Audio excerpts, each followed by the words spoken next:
որպես լրագրող չեմ ասում, նաև որպես քաղաքացի հանդուրժել եմ մանդատների պահպանելը նրա համար, որ ինչ որ process կլինի անվստահության process եւ այդ մանդատները ի վերջո պետք կգան, որտեվ երբ որ շատերը ասում էին մանդատները վայր դրեք, հա, անդիմությանը, ես հասկանում եմ, որ քաղաքական ճգնաժամ չի առաջանալու եւ նաեւ մասնագետների այդ զրույցներն էին ինձ դրան բերել, հա, որ դրանից քաղաքական ճգնաժամ չի առաջանալու, բայց մյուս կողմից դա չի նշանակում, որ պետք է գնալ ու շարունակել հարց տալ, Նիկոլ Փաշինյանը թամաշան ստանա, գնա ծախի արևմուտքի կամ ինչ որ X կենտրոնների վրա ասի, տեսեք, ինչ ա եղել, բան նորմալ խորհրդարան է, որ պարլամենտ, որ երկրում չեն, կոշիկել են շպրտում, շիշել են, նորմալ է երևում։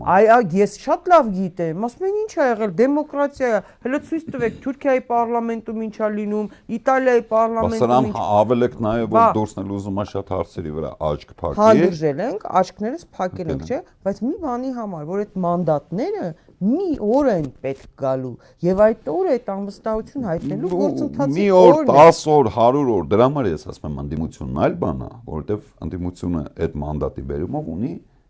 լիազորություններ։ Ու ինքը այդ լիազորությունները պետք է էֆեկտիվ իրականացնի, եթե ինքը էֆեկտիվ չի իրականացնում, երբ որ գալիս է այդ մանդատի ժամկետի վերջը, ինքը պետք է պատասխանատվություն կրի, պատասխանատվության կրելը դրսևորվում է քվեով։ Հասարակությունը իրանց պետքա քվե չտա, որտեվ եթե դու տապալել ես գործը, հա, կամ ազնիվ չես եղել, հա, կամ ազնիվ չես եղել,